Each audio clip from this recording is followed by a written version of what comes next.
So first of all, I'm Thiago. I'm from Brazil. I'm with Eugenia, and so we're going to talk a little bit more about the vision documents, the oligarchy pacts, and the authoritarian regimes. Okay. And so first of all, as I was saying, at least half of our presentation is going to be about the national vision documents, which was like one of the two documents that were sent to us that we had to prepare. And for a short summary, that I was hoping that there would be more about it, so I could just build on top of your presentation. I'll try to be right now bring some more content about it, but it's going to be too superficial, I think. So when you talk about the national vision documents, they're these long-term policy documents. They're going to shape the ideas and the future of the country. And they're necessarily there to be this policy document that is going to bring this ideal of all of the policies that are going to be implemented after that. They are going to be focused on this vision, and they have these missions, etc. And the paper that they brought, they had these three examples. So they had the Kazakhstan example, which they have this strategy 2050. And their idea is to bridge between civilizations and become the top 30, one of the top 30 developed nations in the world. They also have the Qatar example, which has the vision for 2030 to become the knowledge economy and a global hub, and of course Thailand with the 20-year strategy. Do is happy, and it was after a military coup, right? Yeah. So their idea is to become the economic center of the Asian, so the Southeast Asian countries. And so these national vision documents, they're going to function as branding tools that create simplified geopolitical narratives. So they establish the one official future that's going to become the framework for all policy and disclosure. This is called foreclosure, which is this idea of one single future, one single vision for the country.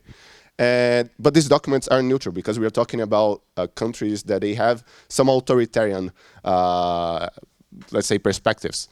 And I'm trying to be very, very respectful here. I do. And so they are not neutral, and they shape what's possible, legitimate, and necessary. So in this authoritarian context, these visions documents, they're going to make the one future seems inevitable. And this is going to be the only alternative, and it's going to be unthinkable to have different alternatives than this one single vision.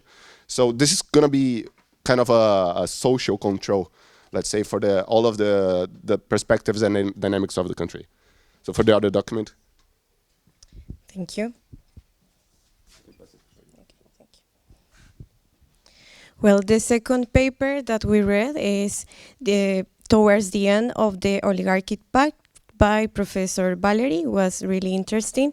And in this paper, basically, he is focusing on the study of the social contract, and they say that there's an erosion of this oligarchic pact between the Gulf Council countries, and this consists in the relationship between oligarchies or the royalty families and the merchant elites.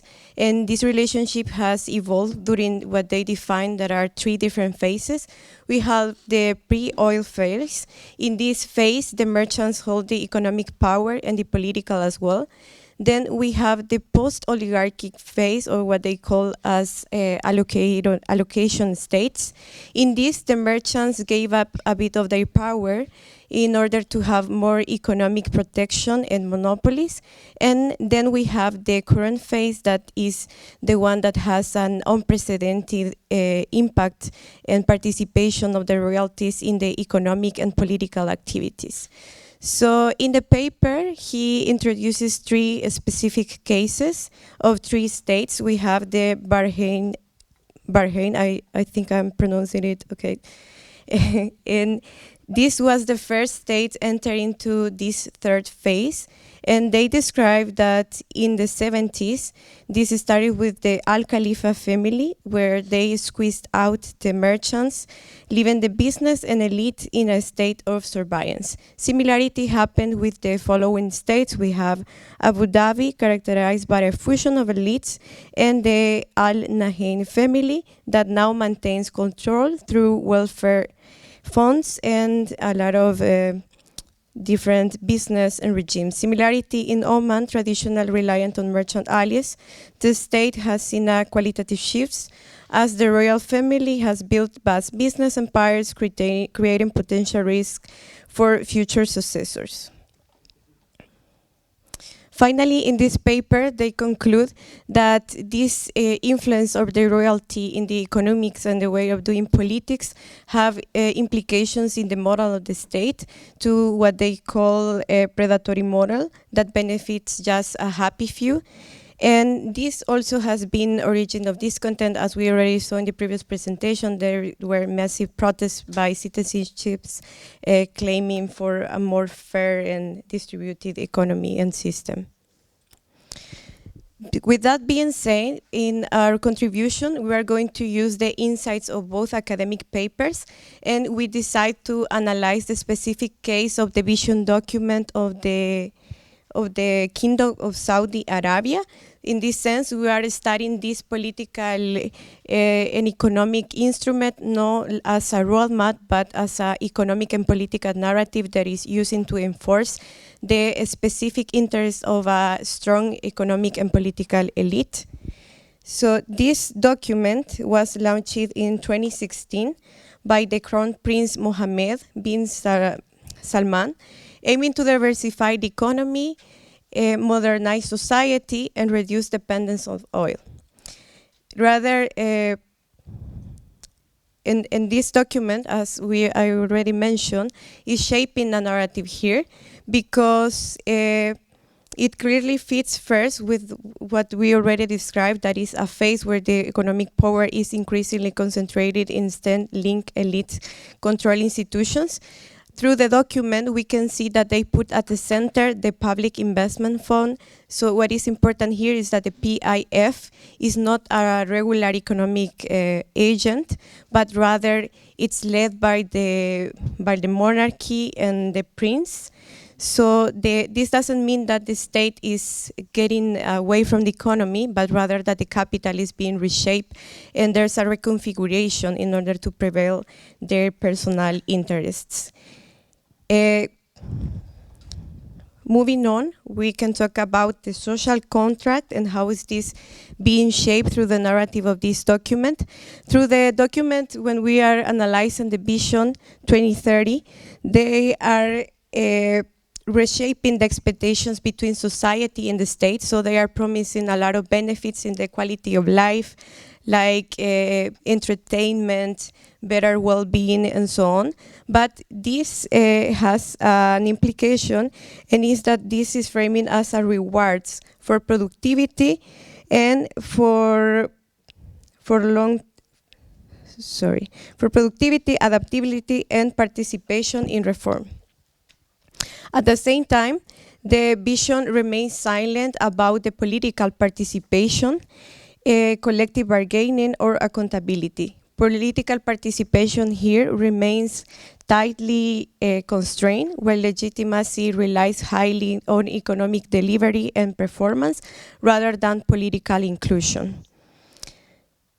This is important because a recent report on human rights analyzed that during the same time that this reform was shaping the way that the policy is visualized by the country, there were a lot of arrests, and these arrests were randomly, we can say, towards activists that were trying to raise their voice against what is happening in this monarchy. And what changes here is not the absence of political rights, but the framing of citizenship as performance-based rather than entitlement-based. Now, analyzing this document through the lenses of the paper that Thiago just presented to you, we can see that it definitely fits what is described as a statecraft and a vision document, where there's like a marketization of the country, because this strategy is using a lot of language that is talking towards the future. They said that they are going to achieve certain benchmarks, rankings, targets, and performance indicators. So the political tensions here are displaced into measurable goals and future delivery. In this document, we can say that national identity is simplified into 3 core principles for the country. First, we have Saudi Arabia's religious centrality, its ambition to become a global investor powerhouse, and second, its strategic geographic position connecting the 3 continents. Now, translating one of the insights of the paper, we can talk about the different scripts that are in the country. First, we have the specialty script. So here, Saudi Arabia is scripted as a global hub of trade, logistics, tourism, investment, materialized through mega projects and new urban spaces. We also have a political script. Here, the vision emphasizes efficiency, discipline, and centralized coordination, presenting a strong executive state as a necessary agent of transformation. This is through slogans, milestones, and high visibility events. This model of governance is continuously performed and normalized by the population. That's why we are saying that this is also a narrative, because it's being accepted by the different bodies, international bodies, because they are positioning the image as a really strong, developed, and innovative nation. So together, these scripts reduce the complexity present on development pathway as both as a necessary and an unavoidable. We can conclude with the analysis of this Vision 2030 document that the tensions that were presented in the paper or the Oligarchy Pact are identified, are treated not institutionally, but discursively. They are using a lot of slogans, a lot of assertive phrases of how they are going to enhance and shape the future, rather than actually focusing on the problems and demands of the population. So this does not resolve the contradictions between the elite, the merchant elite, and the royalties, but rather it projects them into the future through targets, rankings, and promises. So together, both lenses, we can see that there's not a rupture with the rentier order, but a rearticulation of it, combining centralized economic control with future-oriented legitimation. We find this pretty interesting because it's like a pattern that is present also in different documents. When we studied some climate, green climate strategies in different countries, usually they are more focusing on the future and what they are going to do, and they promise a lot of stuff. We're going to achieve the threshold, we're going to reduce emissions by 60% and so on. But when we try to find in those documents actual mechanisms or what are the steps to follow in order to achieve this, we realize that there's not much that they say about it. It's more a promise. So with that being said, I'm going to give the floor to Thiago. Thank you. Amazing, Eugenia. And everything I say, you guys love. So our idea here is, firstly, I was gonna build like on how to build your country's strategic vision and document from the perspective that if you want to resist and actually understand the mechanisms of authoritarian, let's say, these visions that they put upon this civilization, we have to first understand how they are made, and so we can actually build on top of that and understand the dynamics, so we can do the resistance. So they hire plenty of management consultants and branding teams to build these documents and to format everything. So David's gonna sue me for using the name of EPOG here, maybe. Yeah. So we put here as we're gonna bring from the other perspective, and actually how to build your country's strategic vision document and building better futures from EPOG. So ideally, we have to imagine when you're leading your country. So imagine you're leading your country, and we have to put which are our ultimate goals. So we have sovereignty, we have economic development, we have resources. Sorry, we have citizen well-being. But the problem is that the country is super complex. Every country is super complex. People have competing interests. They have multiple futures that they see in front of them, and there's a lack of resources, and there's multiple powers that they have, authorities in each type of civilizations. And so how do you govern in this chaos? Actually, you can govern by your policies, but you don't govern reality, only reality itself. You have to govern the story about the reality. And that story, it's going to live in the vision documents, the vision document. So what is a national vision document? It's good that I put this slide here because I was actually thinking we were going to approach this before. So it's an official government policy document that projects 20 to 50 years or maybe even more into the future. It's very well defined, but it's also a bit broad, and its definitions sometimes can be a bit like not too how can I forgot the word, but like really well defined, because you have to first just have an idea. And when you bring this document in, it doesn't have to look like a boring policy paper that nobody's going to read. It should look like an Apple launch. So everyone should be kind of engaged in that and understand that this is going to be the future. Just like when Steve Jobs was launching the iPhone for the first time, it's going to be building the ideology that it's going to build the future. And so they do this with the country itself. So every government ministry must reference this document. Every policy must align with this document. And every project itself is going to use the visions and language and metrics of this document. Okay, so what is the step one? Step one is define your economic focus. So first you need credibility. So you can't just promise prosperity and just say we're going to bring prosperity. You need to have a plausible economic strategy. So from this week, everyone here studied a bit about Hausmann and Hidalgo, the Atlas of Economic Complexity.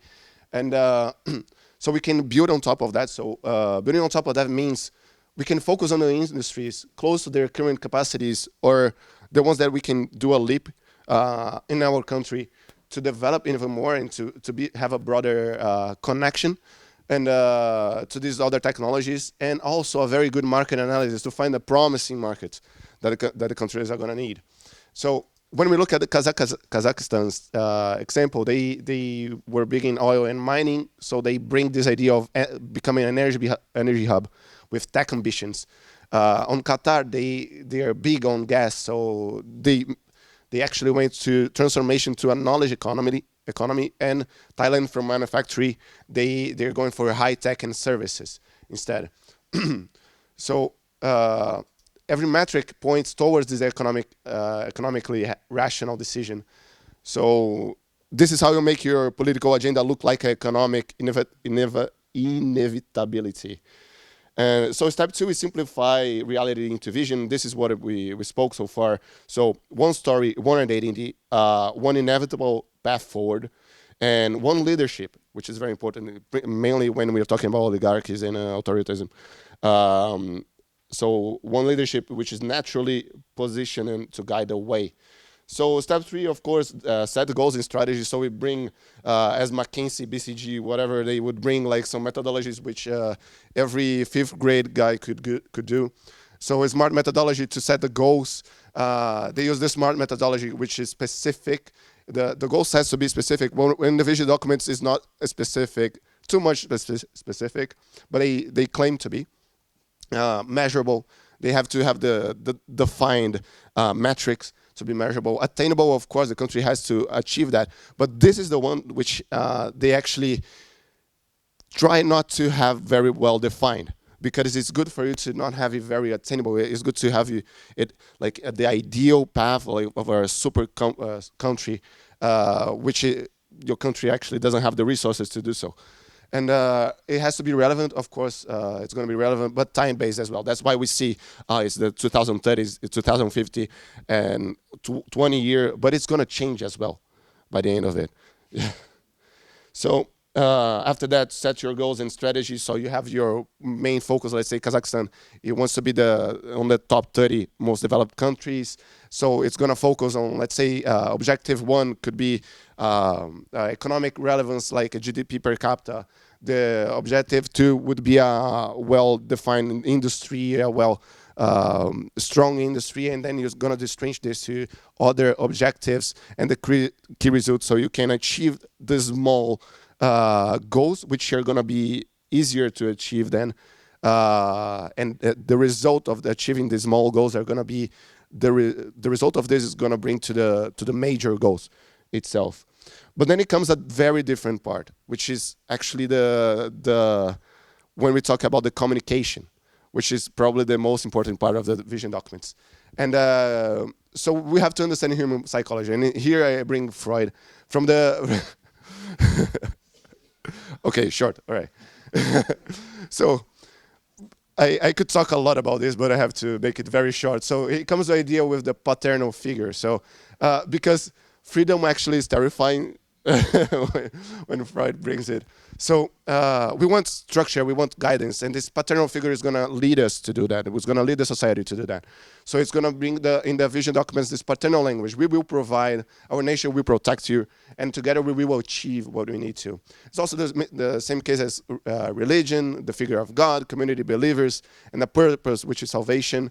And the state becomes the father. So the nation becomes the community, the vision becomes the salvation. And we also have Lacan, who could bring two different ideas, which is perpetual desire. So within the human psychology, we have this perpetual desire, which we don't have one desire itself. We have a circuit of desires that we're going to put one after another. So it's eternal. We have this eternal goal. So the vision documents, they exploit this. So they have this 2030, which could become a 2050, which could become another thing also, because we will have a next desire after that. And the second definition is the master signifier, which is a supreme organizing symbol that channels the other, all other desires. So the nation is gonna be like, do you have your personal ambitions, or you don't know your personal ambitions? You will serve the nation. If you are you're dissatisfied with your job, you can channel it into patriotic productivity and etc. So if you merge the two of them, you can reach a little bit closer to legitimacy. So unite faith and follow the vision to work towards the goals and the desire, your purpose to serve the nation, and your satisfaction comes from the national achievement. So people don't even realize they are being controlled at all by the end of the day. They genuinely feel inspired, and they believe that they are part of something meaningful. And the ideology behind it works because it satisfies their psychological needs. This is going to be very quick because I don't have too much time, but two ideas that Slava Aziz I could bring here, which is create an enemy, because it becomes very easy when you create an enemy, and you can unite by dividing. So you divide to unite, actually, basic thing, us and them, as Pink Floyd would say it. And about the performance is you actually don't need to truly believe that you're going to be, for example, Kazakhstan in the top 30 by 2050, but they have to act like they believe it. So you can just perform this, and you're going to bring this. So step 6, brand everything. You have to make it beautiful. You hire designers, you hire the companies. Okay, I'm going to finish. It's one of the last slides. You bring the aesthetics, they matter, and you put it everywhere. So it becomes anonymous, that everyone knows about it, and people can't escape it, so it becomes common sense. Now you put into practice, you just created a vision document that legitimizes your regime, your controls this course, and make alternatives unthinkable. All right, but this is actually what is happening in these countries that were observed in the papers. And the vision documents, they function as powerful tools of political control in non-democratic contexts. and they are just sophisticated narrative control after all. So we have three takeaways. I'm gonna finish here. The documents are neutral. They actually construct political reality. The second is the most sophisticated control isn't over the present, but it's over the narratives about the future. And the third one is understanding how this mechanism works is the first step to resisting them, which is why I bring this vision over here. And yeah, so we bring two questions now. And you want to read yours? Okay. So the first question that we have for you is that you argue that encouraging ruling family members to enter business can function as a safety valve to manage interfamily rivalries. Under what conditions does this strategy fail and turn economic assets into political resources instead, or political weapons, I think was the word described in the paper? And my question is, do you think the same mechanisms of foreclosure operate in democratic contexts, different than non-democratic ones? And are there fundamental differences in how these documents function when embedded in democratic institutions with genuine opposition and free media, for example? Those are the questions. Thank you.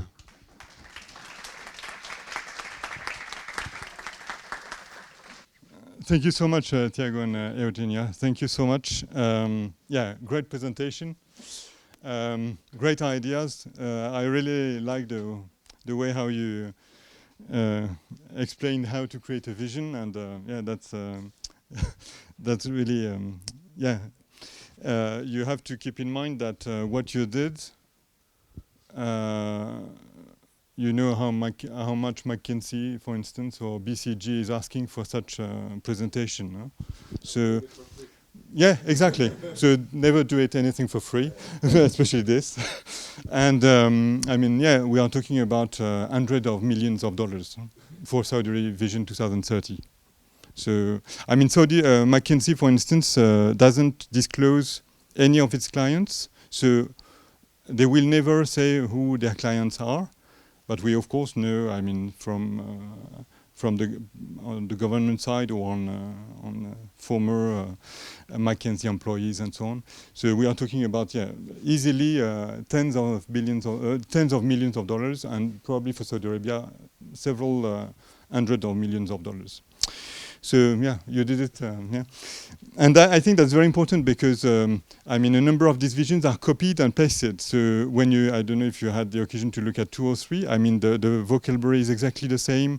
The goals are very similar. So yeah, it's a very good, in terms of cost and benefits, it's, yeah, perfect. So, I mean, before coming to the questions, I think, I mean, yeah, I really like the way how you, you emphasize the fact that, I mean, the visions are not neutral. That's very, very important, and they are not neutral either in democracies anyway. So they are political projects, and they are implemented, or they are at least announced and disclosed for political reasons. I mean, you mentioned the question of divide and rule. That's a very, I mean, that's a very old political tactics or strategy. That is still implemented and continuously implemented. So that's something very important. You emphasize the fact that these visions are foreclosing the future, and that's very important also because they are.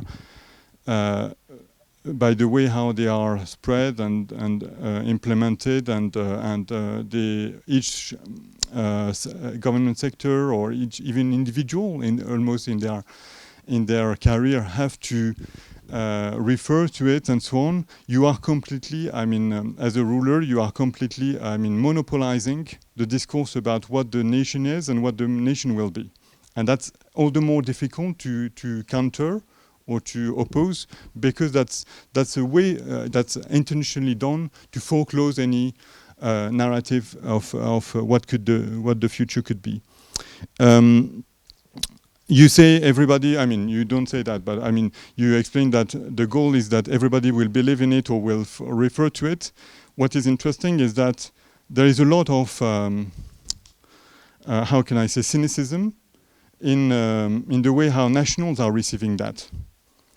So, of course, I mean, there will be sectors of the societies, I mean, in Saudi Arabia, for instance, who are benefiting from these visions, because these visions are not only discourses, they are very important in terms of discourse, but they are also, I mean, leading to investments, they are leading to the creation of agencies, to the creation of projects.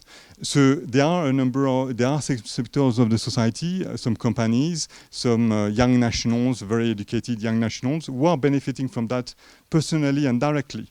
So, but there is a lot of cynicism at the same time, because there is a lot of, I mean, we have to keep in mind that this strategy are, as you say, to present. I think I have, yeah. You know, there is a novel by. I don't go into philosophy. I'm going into literature. There is a novel by Giacomo di Lampedusa, an Italian author, who wrote a novel called the Leopard, Il Gattopardo, which is a famous movie. And this movie, I mean, or this novel is about the changes in Sicily in the 19th century at the time of the unification of Italy. And this explains how the local feudal rulers of Sicily understand that that's a turning point in the history of their island and of their country, or their future unified country. And they have to change something, they have to change the discourse in order to remain in power. So the feudal system as it was working will not work anymore. They have to change things. And there is a very famous sentence as part of this novel, which is, we have to make sure that everything is changing so that nothing change, and we remain the master. Because as soon as you are creating that, that's exactly, I think, what is related to the visions. You change the discourse, you say that we are entering a new era, everything is changing, but how actually does it, what does it do actually? As you were saying, the actual structure of power doesn't change. Even it's more centralized, as you were mentioning in your presentation. It's even more centralized, more corrupt probably. And you have, as Mohammed bin Salman in Saudi Arabia has had to do as a ruler, he has had to, basically to jail some of his relatives, jail dissonant voices and so on, because you are reaching a corner when these kind of things are not accepted. The only way for you to make it accepted is to repress harshly. That's the strategy. So this question of everything must change everything must change so that nothing change actually. We renew the discourse, we start a new era on similar basis, but you reshape the discourse just without reshaping the actual structure, and you remain the master. And I think that illustrates a lot of these visions. So you govern the story, you govern the narrative of the future, but to make sure that in fact actually nothing is changing, or in terms of structures of power. Here, I think, one of the main problems for these rulers is that it has been more and more difficult to control ruling family issues, because the ruling families are becoming bigger and bigger. As I was saying, there are more and more princes and princesses who are educated, who consider that they have a role to play, and they are entitled to have political positions. But the problem is that you cannot fulfill all these goals and all these hopes. So a way for a number of rulers has been to push them into business, pushing them out from politics to business in order for them to make money. And so it has some problem. I mean, it leads to new problems, because they will enter into competition with the other allies of these ruling families, the business families sectors, the old business families and the old business sectors. So under what conditions does this strategy fail and turn economic assets into political resources instead? I think that we already noticed that in a number of countries like Abu Dhabi, for instance, but also in Saudi Arabia. You have a number of princes who went into business, who became billionaire, who made their legitimacy as a successful businessman out of politics, and as soon as you are becoming popular as a businessman, and you have nobody to, there is nobody to whom you owe your position, you can come back to politics with your money and become all the more difficult to compete, to challenge, because you were not into politics, you made your money out of by your own means or so on, and you come back to politics through the money. And we see that that's not only in the ruling in the Gulf, but we can see that everywhere in the world. Trump is a great example. I mean, using his own money to go to politics, but you can see that in many other places in the world, in Latin America, with a number of presidents who were billionaires or who have made their money out of an economy or through corruption and cronyism or big businesses, and they are going to politics thanks to that. This is a strategy that I think is very short-term for these rulers, because they can get rid of the potential problems internally. They push internal competitors and relatives into business, but these guys will at some point coming back to politics and challenge the regime thanks to their own money, I think. Do you think the same mechanisms of foreclosure operate in democratic context? I think we have to keep in mind that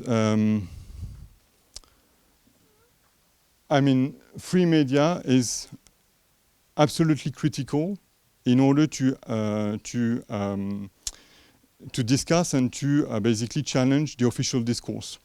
So in that sense, in democratic institution or a democratic context, the situation will not be the same, definitely not. Because you will have counter narratives, which will be here, which will be promoted by media or by other groups to counter this beautiful image that we have in narratives. The problem is that we face at the moment in a number of democracies is that we have tendencies of democratic backsliding. I mean, that's very clear in France, in the UK, in the US, that's even clearer even. And so the problem of the media is that you have less and less free media, which are in a capacity, in fact, to provoke, to promote counter narratives, and which are in a capacity to or to explain that these narratives are in fact, what are the failures or the problems of these narratives. So there are structural differences, definitely, and it's structural differences, definitely, but it's something that we need to be very careful about and very aware of, even in democracies where it's even difficult to. Hi, I'm Thiago from Switzerland. Thank you for your presentation. I have two questions. One is actually historical curiosity, because you mentioned the nationalization process of oil. I was wondering what's the difference between these Gulf monarchies and Iran? But if I remember correctly, when there were plans to nationalize it, there were CIA and I think MI6 heavily involved in toppling the government. So what was these deals? Probably there were some kind of deals that also, you said the independence was granted. So what was going on there between America, I guess the UK and these countries? And then the second question relates to these education initiatives that I've seen, that I've read about. I think it's mainly Qatar, but maybe also the other monarchies, where they get very prestigious Western universities to have a campus there. And I was wondering how you evaluate that. Do you see this as a part of moving towards diversification, or is it a legitimization strategy to involve, let's say, an academic elite? What do you think about that? How you would see that? Hello, I'm Ben from India. I have a similar question to Thiago. Thiago compared it to Iran. I wanted to compare it to Norway. For example, in the rentier state theory that you have mentioned, that Norway has it's a rentier state. At the same time, they have high taxation, and also for the fact that they have discovered oil after they have created an economy. After they created the nation state in itself, does it play a huge role in how the two economies work at this point of time, for the fact that they have the not just investment bank, which is a sovereign fund through which they try to create revenue? So I would like to know the fundamental difference between these two rentier states. Thank you. Hello, my name is Marlena. I'm from Austria. Thank you. It was a very interesting perspective, I think. I have two extremely small questions and then one a bit bigger question. The first one is, I didn't understand why, when they discovered the oil, it was directly the monarchs that had the power of the oil. I didn't understand why that happened. Second question. You said like when they discovered the oil, the monarchs were the people that had the power over the oil and that got the profits from the oil and then were able to distribute the money. And I didn't understand like why it was the state or the monarch that had this power. The second question is, you mentioned that there were 12 times more female graduates than men, and the question is why? And my question is just why? Third question is, because you spoke about the counterfactual, and I would be interested in your opinion if you think that if these countries had been democracies earlier on, would you think that they had developed differently? Yeah. Thank you. I'm Valeri from New Zealand, and I had a couple of questions, like quite a similar one to Thiago about education and kind of just like the influence of the monarchy in the in relation to the content and the degrees, particularly in like politics and history. And then I was also curious, like you're kind of talking about like the population makeup of these states and how this relates to kind of like protest and also like state legitimization tactics, where like a large proportion of the labor force are expats, and then also like extensive social welfare is kind of like a legitimization strategy. But I guess like do these expats get covered by the social welfare, and also are there quite like racialized dynamics in who actually benefits from the social welfare system, like expats compared to like migrants in a like racialized sense? And yeah, just kind of like in general how this population makeup therefore influences like protesting and dissent. We take those questions and we do the second round then. I don't forget you. Thank you so much for these great questions. The first one about Iran and the Gulf monarchies and their history. I mean, and maybe that relates to your question about how oil, I mean, the monarchs and before nationalization of oil, there has been a fascinating, I mean, we have the cables about that, exchanges between the US Foreign Office, I mean, the UK Foreign Office and even the Prime Minister at the end of the Second World War, and the President and the Cabinet in the US. Fascinating discussions about how to share the oil resources in the Middle East between US and UK companies. So we are talking about private companies at the time. It's usually called the Seven Sisters. You know, there was Standard Oil of California. There was, what will become Exxon, Mobil. Usually, you still have the same private companies nowadays under different names. But the Seven Sisters were basically the representative of this UK and the US governments, and there are fascinating discussions, cables of exchange at the end of the Second World War about the fact that the UK will acknowledge not to infringe on oil in Saudi Arabia, and it will let the US exploit oil in Saudi Arabia. And on the contrary, the US will say, okay, in that case, you won't infringe on your possessions in Iraq and in Iran. So basically, there was a division a bit like so both countries were saying, yeah, we won't infringe, we will share the cake, and we won't infringe on your possessions. So Iraq and Iran for the UK, and basically the Arabian Peninsula for the US, for US companies. And that's what happened, basically. With time passing by the 60s, Iran decided to nationalize its oil company its oil in 1951.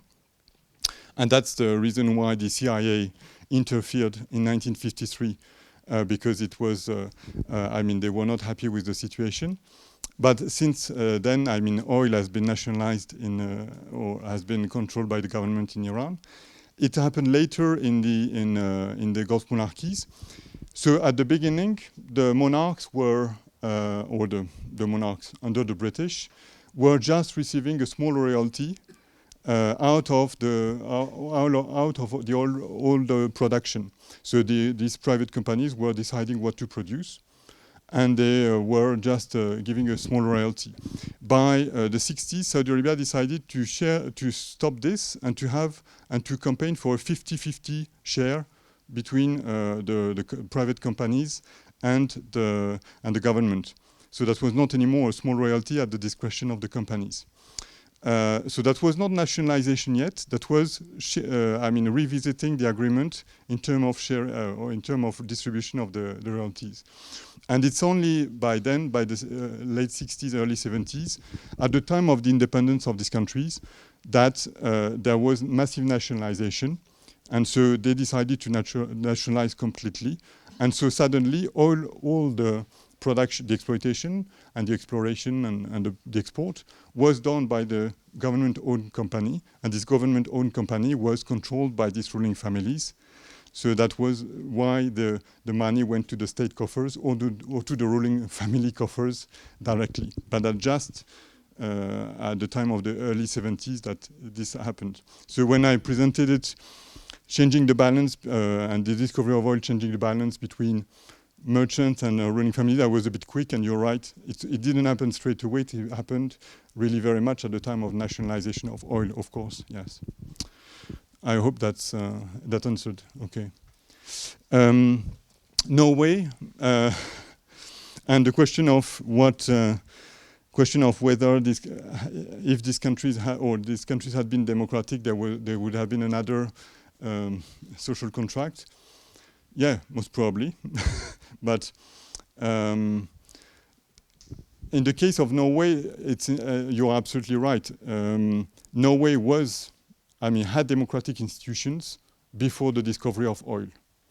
So definitely, that changes the relationship that we have in the theory, obviously, because it's not oil which is creating authoritarianism.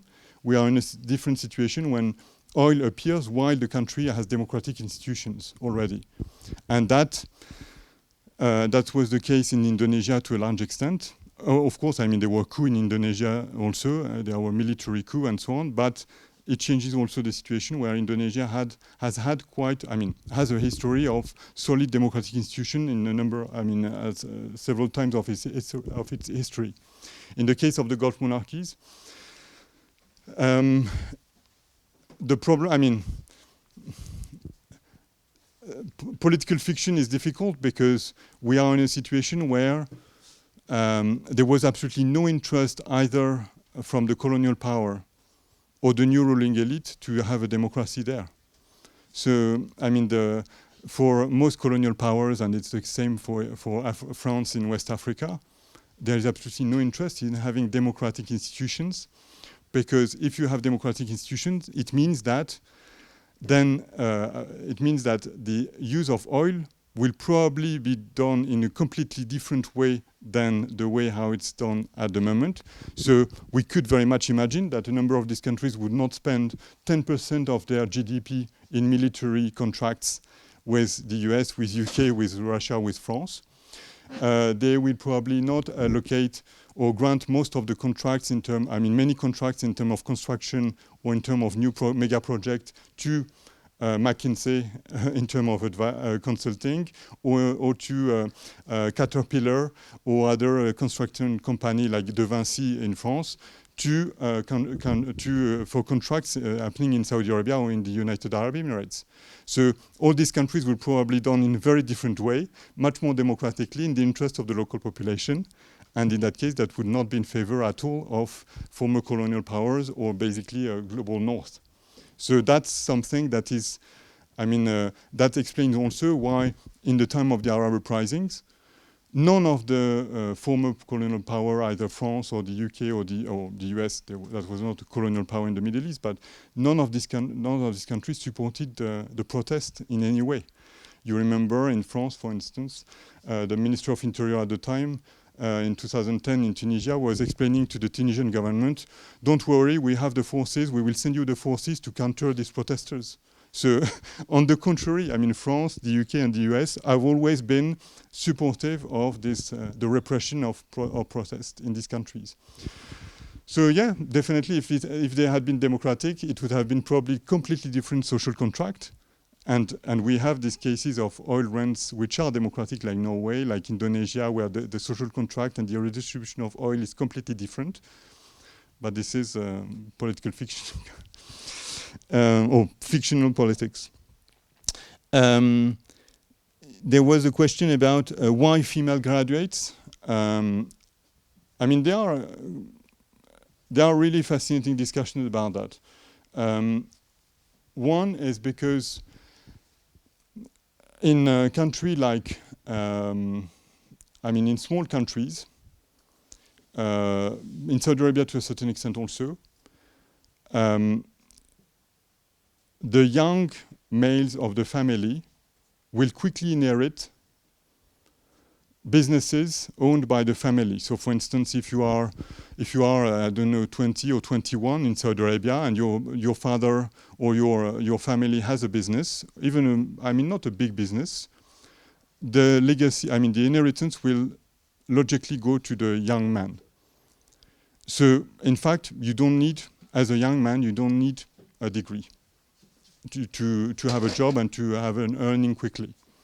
While for females, it's much more difficult. So females have to get a degree because the degree will change completely the situation for them in terms of independence towards the family, but also in terms of accession to the labor market, because there will be positions in the public sector, for instance, I mean at very, very different levels of grades that will be accessible once you have the degree. So the degree is much, much more important for many females in these patriarchal economic situations, or in situations where basically there is I mean, inheritance which is quite obvious for many young men. Higher education, does it lead to diversification? I mean, higher education institutions and branches of foreign institutions in the Gulf, does it lead to diversification or more different new values and so on? Is that I think that was the question.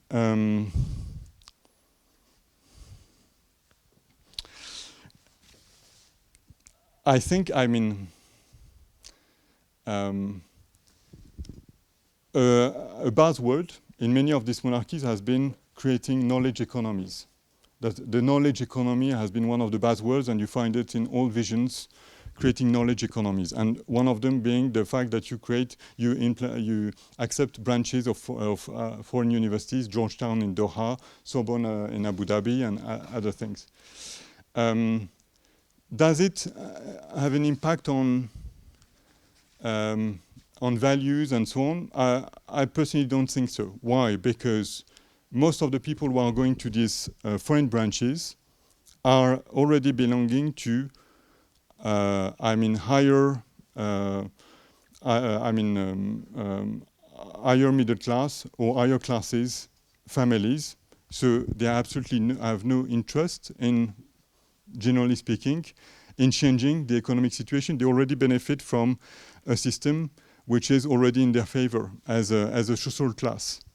So in terms of class, it doesn't impact the rest of the society, because these universities are attracting already people who would have gone to study in the UK or in the US and would have come back. And what we see in terms of I mean, we should not buy into, I think we should not buy into this modernization theory that is very orientalist in many ways, which is explaining that by sending people from authoritarian regimes to democratic countries, they will completely see new values, they will be open to new ideas, and they will come back and change completely their country.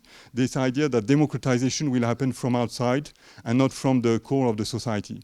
No, I mean, people from this society, from many authoritarian regimes, are willing to fight for freedom of expression, for social justice, and so on. They don't need to be trained and to be brainwashed by great universities or people in the West who will teach them what democracy is. I don't believe in this idea. So in that sense, the fact that you have foreign branches in Qatar or in the UAE is not changing the structure at all. And even I think that's counterproductive in many ways, because it's legitimizing the discourse of these regimes by saying, look, we have new universities where you can talk about everything on these campuses. So it's a way to whitewash the image of a number of these regimes by saying, yeah, what can we have more than that? We have great universities, and even Americans, French, and so on are coming to teach us. So that's great. No, that I don't think that works like this. Sorry about that. Yeah. And you were making the difference between expats and migrants. Who was? Yeah, sorry. And the question of racialization, I think that's a very important element. I would not make a difference in terms of with the terms between expatriates and migrants, migrant workers. I think that's we should. That's very good that you made the difference, because that's the term that is usually used. But I think we need to get rid of this term of expatriates, because expatriates is connotated as white foreign skilled workers. And foreign migrant or foreign workers would be, or migrants would be unskilled, non-white foreign workers. While, in fact, all are migrant workers, right? But you're absolutely right that racialization plays a role. And if you are a white foreign migrant in Dubai or in Doha, you're absolutely not treated in the same way as a Bangladeshi worker in the construction sector in Qatar or in Riyadh. Definitely not. Definitely not. So it's very likely that as a white migrant, you will be confiscated your passport. That's a good potentiality that you will be confiscated your passport. But there is a potentiality that you will not. But for Bangladeshi workers on the construction sector, 100% you will have your passport confiscated. You will have no labor rights. And the situation will be completely different, because your company will not protect you as much as a company, an American or a French company will protect you in a way when you are a migrant worker, as a French migrant worker in the UAE or in Qatar. So you're absolutely right to make this racialization element and emphasize on the segregation that happens even between migrant workers. But we need, I think, to remove or to get rid of this idea of this term of expatriates, which is extremely connotated and which is racist in many ways, according to me. Okay. A few questions there.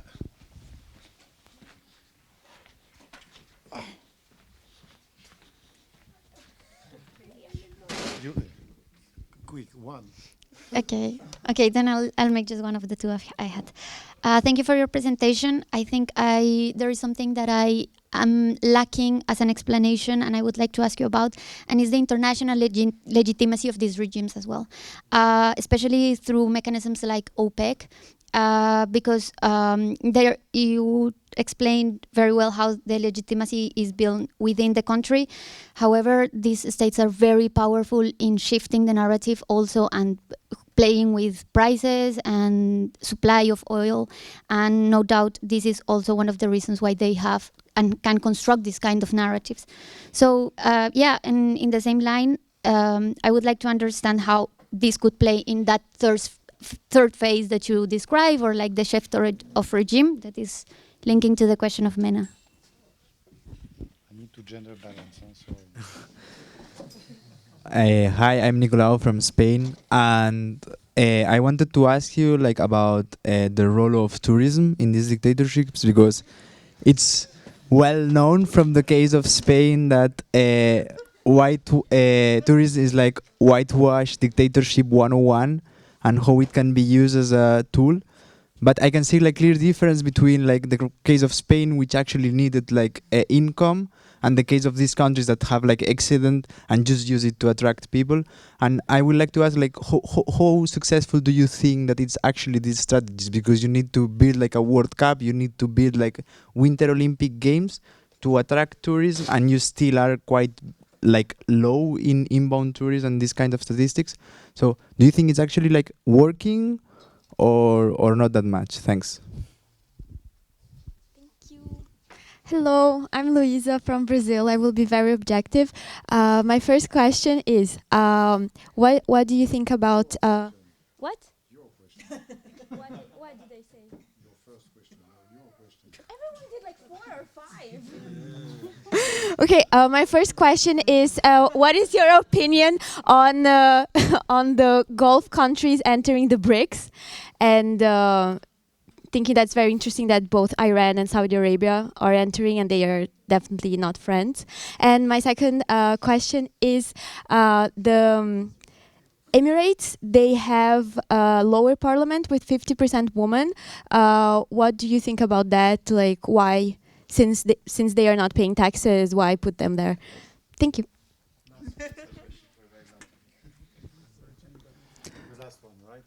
Yeah, only one. Hello, I'm Marco, I'm French. I also have a question on OPEC, so thank you, Danny.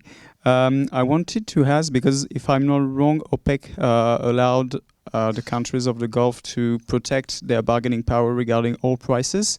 And I wanted to know to what extent it was a strategy for other global South countries to build cartels on resources to protect their resources in the future regarding the greed of the global North, for example, and for example, cheap resources that comes from global South to global North.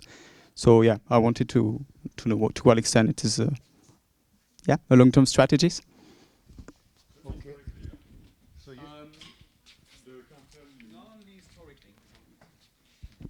not only historically, I mean even in the future, how much South-South cooperation through this kind of resource cartel is interesting for other global South countries. Okay, you have 1 minute to.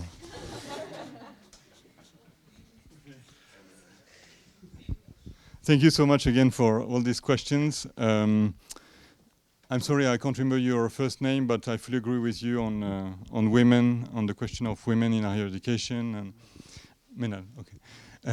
Thank you so much for that. Absolutely. I mean, your question about the question of the ruling families investing outside the country, sorry, not the ruling family, the business families investing outside the country, and the example of Egypt. I think, I mean, we should not. I think we should not. I mean, we should keep in mind that investment of many business families from the Gulf outside the country, like in Egypt, like in Sudan, like in East Africa a lot, in other countries in West Africa, cannot be done without the approval and the leadership of these ruling families.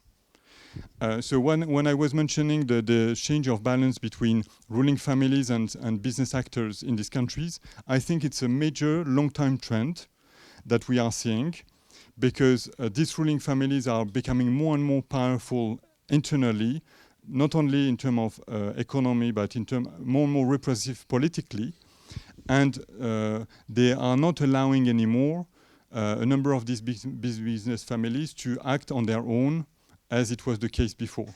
So when we talk about investment in Egypt, I mean, whatever, I mean, Al-Abar, for instance, or investment of other Emirati families or Qatari families in business families in Cairo, or in the new capital, or in the north, in Al Alamein new city.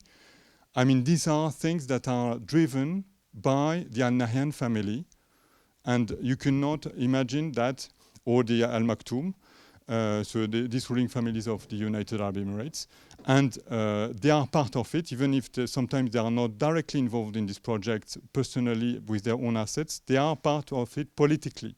They have the ones who have been negotiating that or imposing that on Sisi in Egypt, on the president of Egypt.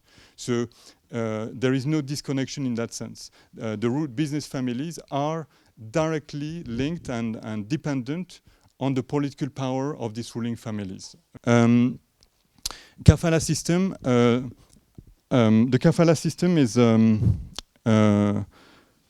it benefits all the nationals, including the elites, because with the more you have foreign workers in your country, the more you will have kafil, so sponsors, will benefit from this foreign this foreign workforce, and will be sponsors and getting money out of it. So for the ruling families, it's important for two reasons. First, because they are on some occasions they are the main contractors. So the owners of the main construction companies, so they are directly benefiting from this kafala system. But they are also, that's very important also to, as I was saying before, enhancing this blackmailing strategy by saying they have absolutely no interest in getting rid of foreigners and in replacing nationals, foreigners by nationals on the labor market, because it will reduce their capacity to blackmail their own population in the long run. So they are not. There is a contradiction here between the discourse of Saudization of national workforce, Emiratization of national workforce, and the actual interest that the business elite have in not doing that, never, and in ruling families not doing that either. Either me or the chaos. Why it's more difficult? I mean, it's more difficult because maybe I'm too optimistic. I mean, in Egypt, for instance, it's working still, and to some extent, among a large sector of the population, this idea that we would not want to fall into civil war like Libya, Sudan, or Gaza, or Palestine. So we are surrounded by civil wars, definitely. At the same time, we had a protest in countries like Algeria or Morocco recently. And these countries were using this as a means of the chaos. And what is fascinating is that Gen Z protesters went to the street. And they challenged the official narrative that we have a great king in Morocco who is developing the country, and look at what happens in Algeria, look at what happens in in South Sahara, and so on. So protesters in Morocco went to the street. So for me, it can work among some sectors of the population, but among the younger generation, the Gen Z protesters in particular, it will not work. My generation, I mean the people who are 35, between 35 and 55, I think they will buy into this kind of thing more than the people who are under 35, and I would say even under 20 at the moment, because the under 20 people are even more willing to challenge many things than there are older generations, I think. OPEC. The question of OPEC and is related to BRICS, I think. I would. I mean, I have no illusion into the BRICS thing, to be honest, because apart from Brazil, most of the other partners in BRICS are authoritarian regimes. And they have absolutely no interest in promoting social justice, or at home, or in promoting. Their discourse is the global South versus the global North, very broadly speaking. But in fact, they are driven by the same values of extraction, of neoliberal policies. In many ways, but just for the interest of companies in the South instead of companies in the North. So, okay, I mean, that's great to challenge the companies in the North, but in terms of social justice and rebalance, I mean, in terms of global social justice, I don't think BRICS are, I mean, we should rely on BRICS. Maybe I'm too pessimistic, but in relation to OPEC, I mean, the international legitimacy of OPEC, OPEC has been, the role of OPEC has been very important. I think the problem for OPEC now is that it has lost a number of key members, and more OPEC members are considering that Saudi Arabia is the only, Saudi Arabia is the main driving force. It was the case before also, but with Iran and with Venezuela. Venezuela is extremely weak at the moment. And Iran is extremely weak too. So Saudi Arabia has been the one deciding most of the policies of OPEC for the last 10 years or so. So in that sense, and Saudi Arabia has been the swing, what we call the swing state in terms of the only state which is in capacity to drastically increase or reduce their production quite quickly. So OPEC, I think, at the moment has very limited power if it's if it's not in a partnership with OPEC plus states. So, but the problem is that there are so many competing interests between Russia, for instance, Russia and OPEC states, that OPEC for me is. I don't say that they are inefficient, but they have much more difficulties to control the production and to control oil prices, and especially that you have now. Producers like Canada, China, Brazil, the US, which are becoming much more important in terms of oil production, and the OPEC share in total production in the world has been diminishing quite drastically. But I mean, I don't know if I answered your question, but sorry about that. Sorry.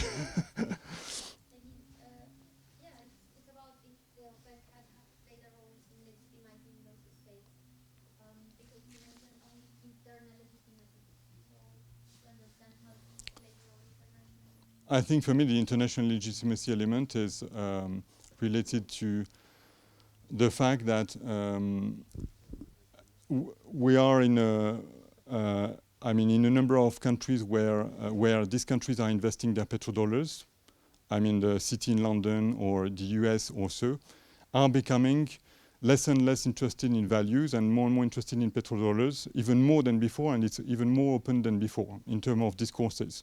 So in that sense, these countries, these oil monarchies, will become probably even more powerful in terms of whitewashing their internal policy, and it's becoming more and more legitimate, even in our context in universities, to invest or to have partnerships with Saudi universities, Emirati universities, Qatari universities, and so on.